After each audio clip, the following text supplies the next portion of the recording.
Welcome back students, आप सबों का स्वागत है। झारखंड शैक्षिक अनुसंधान एवं प्रशिक्षण परिषद रांची झारखंड ये क्लास 10 के विद्यार्थियों के लिए जो मॉडल सेट जारी किया गया है उसका मैं इंग्लिश का पहला सेट आपको बताने जा रहा हूँ। सभी प्रश्नों का हल मैं आपको दूंगा।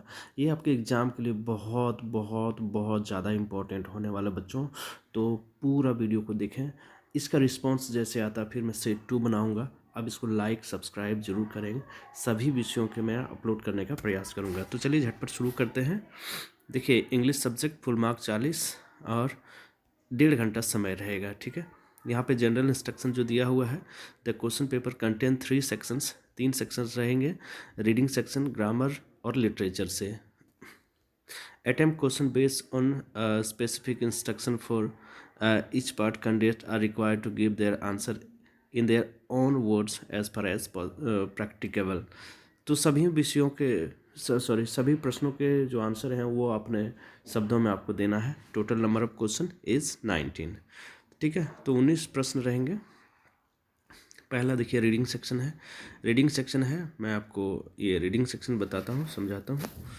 ये देखिए रीडिंग सेक्शन है। Read the passage carefully and answer any 5 of the following questions.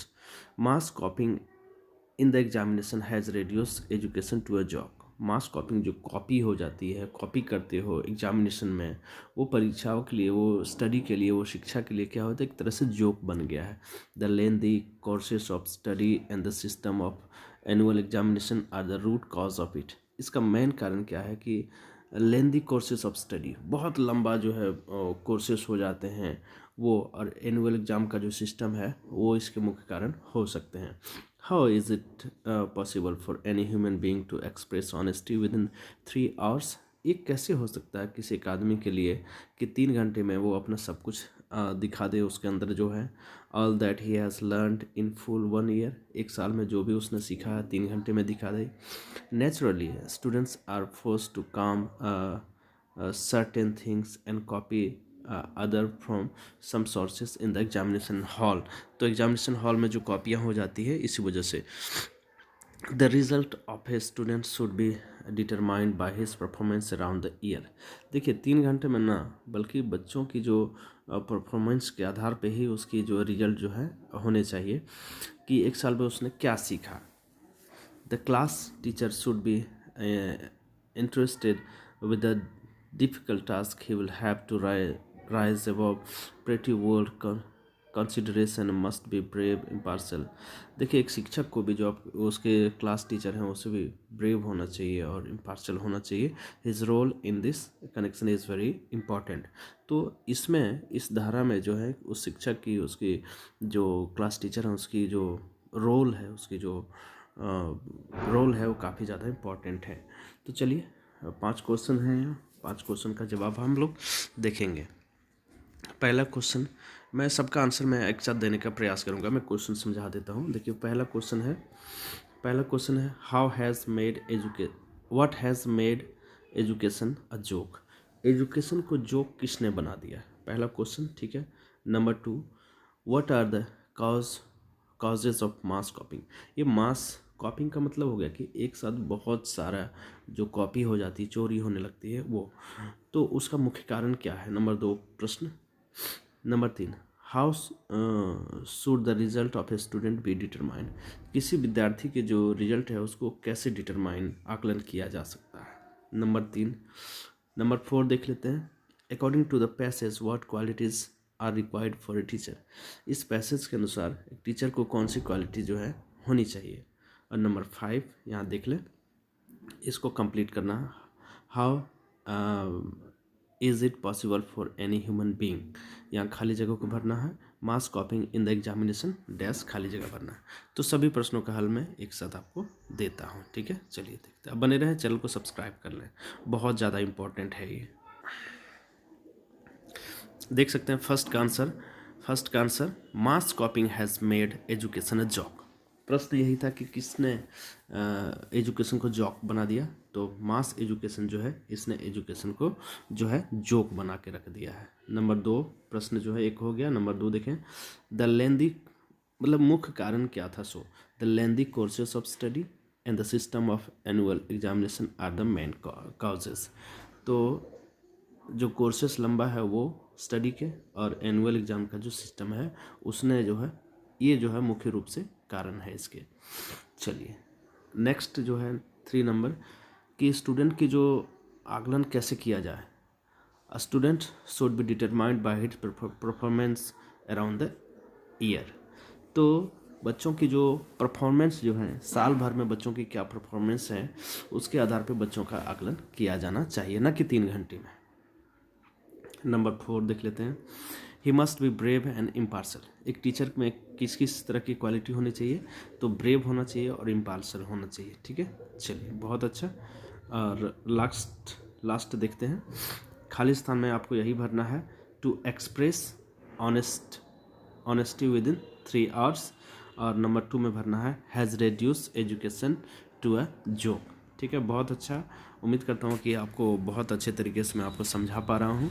आप इसको ज़रूर से ज़रूर नोट कर लें, चैनल को सब्सक्राइब कर लें। सभी जो एग्ज़ाम्स के लिए, जो भी टर्म्स एग्ज़ाम्स हैं उसके लिए ये अवेलेबल हो जाएगा। बहुत इम्पॉर्टेंट है ये। चलिए,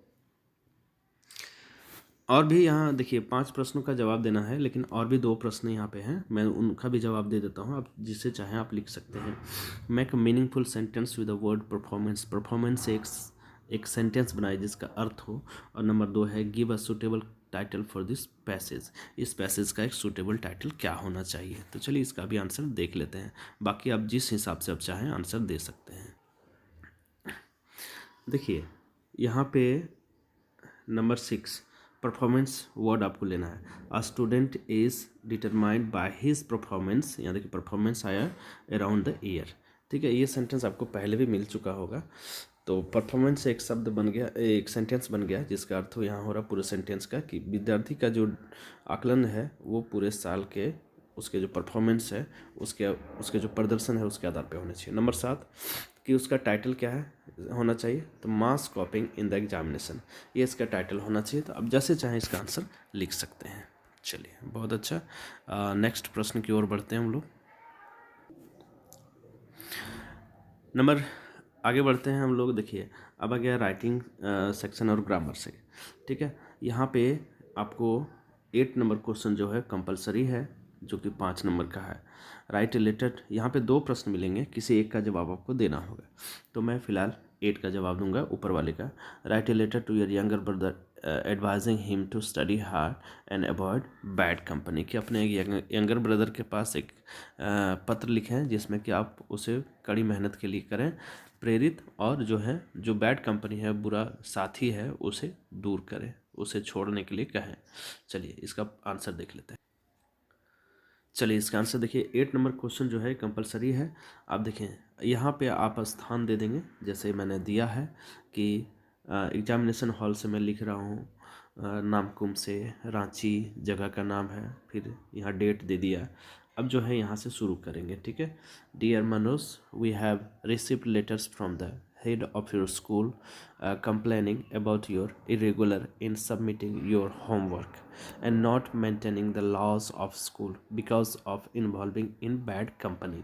ठीक है, तो यहाँ क्या कहा जा रहा है कि मनोज को लिख रहा है, जो यंगर ब्रदर है, वो कह रहा है कि आपके स्कूल से मुझे लेटर्स मिले जिसमें कि आपकी इरेगुलरिटी जो है, सबमिटिंग होमवर्क नहीं कर रहे हो, और स्कूल के नियम कानून जो हैं उसको भी तुमने नहीं देखते हो, और क्योंकि तुम बैड कंपनी में, जो बुरा साथी है, उन लोगों के साथ में हो। चलिए, I suggest you to work hard and leave bad company. अब चाहे तो इस पत्र को बड़ा भी लिख सकते हैं। मैंने शॉर्ट में इसको लिखने का प्रयास किया है कि मैं तुमको सजेस्ट करता हूँ कि कड़ी मेहनत करो और बैड कंपनी से हटो। योर अफेक्शनेटली, यहाँ पे आप अपना नाम दे सकते हैं। चलिए बहुत अच्छा, आगे बढ़ते हैं अगला प्रश्न की ओर। इसमें एक और प्रश्न है, write letter to the area manager BSNL requesting him to get the serious fault of the telephones of your area repaired. तो इसको मैंने नहीं किया है, इसको मैंने ऊपर वाले को किया है, आप उसको लिख लेंगे। चलिए अगला है answer any two number 11 is compulsory. आगे बढ़ते हैं। 11 क्वेश्चन जो देखेंगे वो काफ़ी ज़्यादा इंपॉर्टेंट है, वो कंपलसरी है। तो पहला हम लोग नंबर 9 देख लेते हैं। Right a paragraph on discipline और वर्क इज वर्शिप। तो डिसिप्लिन या वर्क इज वर्शिप पे आपको एक पैराग्राफ लिखना है। तो मैं लिख रहा हूँ वर्क इज वर्कशिप पे, ठीक है। चलिए इसको नोट कर लेंगे, काफ़ी ज़्यादा इंपॉर्टेंट आपके एग्जाम पॉइंट ऑफ व्यू से। आप चाहे तो इसको बड़ा भी लिख सकते हैं, मैंने क्लू देने का आपको प्रयास किया है। Work is worship. We must know work means duty. हम सभी को पता होना चाहिए कि वर्क का मतलब होता है duty. This proverb teaches us lesson the importance and value of work. ये जो प्रोवर्ब है वर्क इज वर्शिप, ये हमें एक लेसन सिखाता है, ये हमें लेसन सिखाता है कि इम्पोर्टेंस और वैल्यू, किसी काम का जो इम्पोर्टेंस है, महत्ता और उसकी क्या कीमत है, वो बताता है। A good worker works tirelessly without thinking about the outcome. एक जो अच्छे काम करने वाले होते हैं वो बिना रुके, थके हारे वो काम करते रहता है, ये भी नहीं सोचता है कि इसका रिजल्ट क्या होगा। If you fail we should not stop working. और यदि हम फेल भी हो जाते हैं इसके बाद भी, तो हमें जो है अपना काम नहीं रोकना चाहिए। Keep working and get succeed. तो हमें काम करते रहना चाहिए और सफलता हमें ज़रूर मिलेगी। आप इस चाय को, इसको 2-4 लाइन को और बढ़ा सकते हैं। आगे प्रश्न की ओर बढ़ते हैं। अगला प्रश्न है number 10। Right a paragraph describing your last birthday party. कि एक पैराग्राफ लिखना है आपके लास्ट बर्थडे पार्टी कैसा था उसके बारे में, आपने लास्ट जो बर्थडे मनाया उसके बारे में आपको लिखना है। तो चलिए इसका आंसर देख लेते हैं। आप जो भी आपने बर्थडे में किया उसको आपको यहाँ पे लिखना होगा। जैसे मैंने किया है, लिखा है I celebrated my birthday last Friday. मैंने लास्ट फ्राइडे को अपना बर्थडे सेलिब्रेट किया। I invited all my friends to my birthday party. मैंने अपने दोस्तों को बुलाया, अपने सभी दोस्तों को अपने बर्थडे पार्टी में। My parents had invited some of our relatives too. मेरे पेरेंट्स ने रिलेटिव को भी बुलाया। Early in the morning we worshipped Lord Shiva. सुबह में जल्दी मैंने शिव भगवान को पूजा किया। And in afternoon guest began to arrive. और आफ्टरनून में क्या हुआ कि गेस्ट का आना शुरू हो गया, ठीक है। I wore beautiful birthday dress and cut the cake. बहुत सुंदर बर्थडे ड्रेस को पहना और केक को कट किया। There was a beautiful decoration all around. और बहुत अच्छे तरीके से सजाया गया था। Everything was available in that beautiful party. और सब कुछ वहाँ पे अवेलेबल था, खाने का पीने का, वो सभी पार्टी में अवेलेबल थे। Really we enjoyed a lot. और हमने उस पार्टी को इन्जॉय किया। अब चाहे तो इसको 2-4 लाइन और बढ़ा के भी लिख सकते हैं, इसमें ताम झाम और लगा सकते हैं। अगला प्रश्न की ओर बढ़ते हैं। अगला सेक्शन है ग्रामर से। 11 जो है वो काफ़ी ज़्यादा कंपलसरी है, कंपलसरी इसका आंसर देना ही होगा, ठीक है। तो खाली स्थान को भरना है। तो खाली स्थान को भरने के लिए mathematics dash consider to be difficult subject among students, पहला है।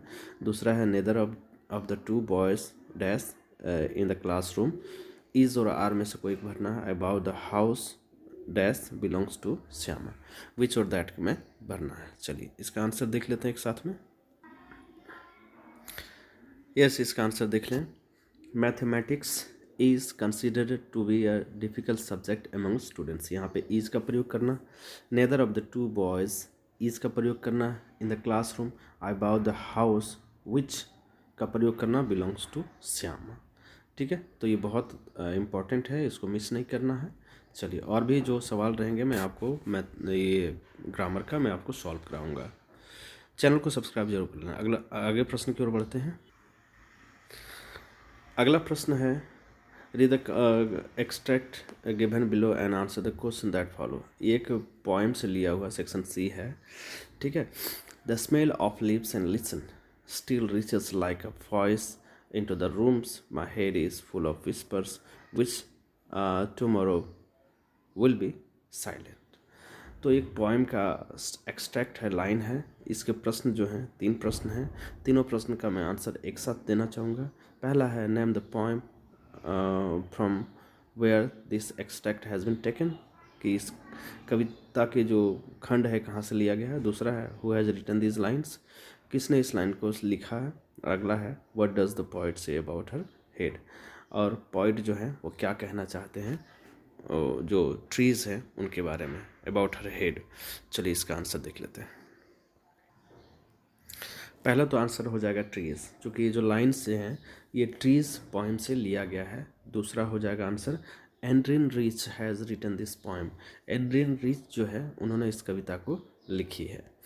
चलिए आगे है, अगला है कि क्या कहना चाहते हैं कवि उनके यानी पेड़ के बारे में, उनके हेड के बारे में। The poet says that the tall trees have their feet in the ground and their heads in the sky.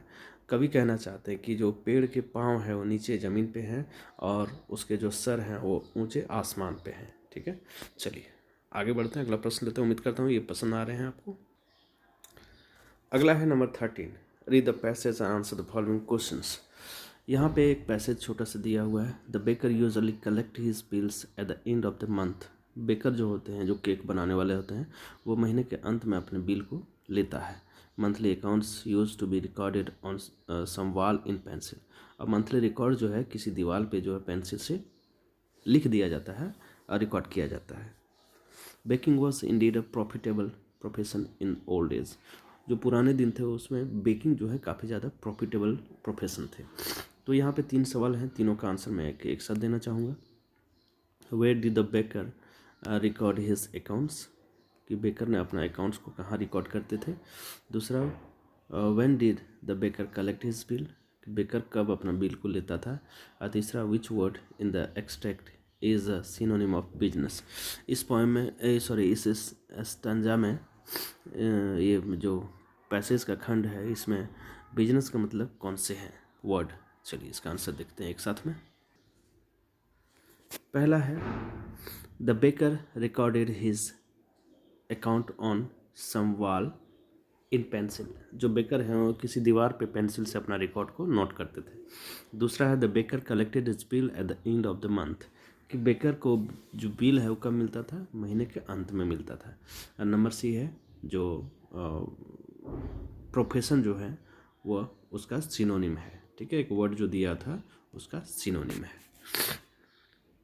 Business का सिनोनिम प्रोफेशन है यहाँ पे। चलिए आगे बढ़ते हैं। नंबर 14 देख लें। नंबर 14 आंसर है what message does the poem animals wish to convey. जो पोएम है एनिमल वो क्या मैसेज देता है। चलिए इसका आंसर देख लेते हैं। The message of the poem animals is that humans have lost innocence, fraternity and peace. They always commit sin and become greedy. तो इस पोएम का मैसेज यही है कि जो मनुष्य हैं वो इनोसेंस और फ्रेटर्निटी भाईचारा को ख़त्म कर दे रहे, शांति को ख़त्म कर दे, वो हमेशा गलतियां करते हैं और हमेशा लालच में फंसते जा रहे हैं। चलिए अगला प्रश्न की ओर बढ़ते हैं। नेक्स्ट है number 15, why did Bholi's parents accepted Bishamber's marriage proposal. Bholi के माता पिता ने बिशंबर से उनकी शादी का रिश्ता क्यों एक्सेप्ट कर लिया। चलिए इसका आंसर देखते हैं। Yes, her parents felt that if they did not accept बिशंबर्स proposal she might remain unmarried all her life. उसके माता पिता भी ये सोच रहे थे कि यदि ये रिश्ता एक्सेप्ट नहीं किया जाए तो भोली हमेशा के लिए कुंवारी रह जाएगी। They felt that Bishamber's did not know Bholi. वो लोग जान रहे थे, वो लोग सोच रहे थे कि बिशंबर जो है वो भोली के बारे में नहीं जानता है, उसके पॉक मार्क्स जो हैं उसके बारे में नहीं जानता है, और लैक ऑफ सेंस जो दिमाग की कमी है उसके बारे में नहीं जानता। That's why they accepted the proposal, इसलिए उन्होंने प्रपोजल को एक्सेप्ट किया। आगे बढ़ते हैं अगला प्रश्न की ओर। आंसर एनी टू, 5 गुना 2 यानी 5 नंबर प्रत्येक प्रश्न के हैं। यहाँ जो 4 प्रश्न दिए हैं उसमें से 2 का आंसर। तो पहला आंसर मैं आपको देता हूँ, how is bread important part of Goan life. Goan life के जो गोवा में रहने वाले लोग हैं उसमें ब्रेड कितना इंपॉर्टेंट रोल प्ले करता है। Yes, bread is an important part of Goan life. Marriage gifts are meaningless without sweet bread known as bol. तो गोवा लाइफ के प्रत्येक त्यौहार में जो है ब्रेड का बहुत ही इम्पोर्टेंट है। मैरिज में काफ़ी जो सारे गिफ्ट्स मिलते हैं वो सारे बेकार हो जाते हैं जब उसमें ब्रेड, मीठा ब्रेड ना हो, जिसे आप बोल कहते हैं। While cakes and bolinhas are a must for Christmas. Christmas में केक और बॉलिनहास जो है ये उपलब्ध होते हैं। The lady of the house prepares sandwiches on the occasion of her daughter engagement. और घर की जो महिलाएं हैं अपने बेटी की इंगेजमेंट में जो हैं वो तैयार करते हैं क्या, सैंडविचेस। तो काफ़ी ज़्यादा इम्पोर्टेंट है गोवा के लाइफ में केक का, ब्रेड का। 2 प्रश्नों के जवाब देने थे, यहाँ एक और प्रश्न मैं ले लेता हूँ। Give a correct sketch of ऑसिबल। ऑसिबल का क्या कैरेक्टर है इसके बारे में बताना है। तो चलिए इसका आंसर देखते हैं। ऑसिबल was a smart intelligent man, एकदम स्मार्ट इंटेलिजेंट आदमी है। He was very fat and sloping the he was a secret agent. वो मोटा है लेकिन सीक्रेट एजेंट है वो, ठीक है। He spoke in an American accent which he had bought from Boston 20 years ago. वह अमेरिकन एसेंट में बात करता है जो कि उसे वह जो 20 साल पहले वो लाया था। He could speak French and German. वह जो फ्रेंच और जर्मन भी बोल सकता है, but possibly he was a spy. लेकिन वह स्पाई है इसलिए ज़्यादा यूज नहीं करता है। Who dealt in spinos and danger, जो काफ़ी डेंजर से वो डेंजर के जो हैं स्पिनोज हैं। चलिए नेक्स्ट बढ़ते हैं। तो मैंने कंप्लीट किया आपको JCRT का पहला सेट जो काफ़ी ज़्यादा इम्पोर्टेंट है। चैनल को सब्सक्राइब कर लेना। So thanks for watching.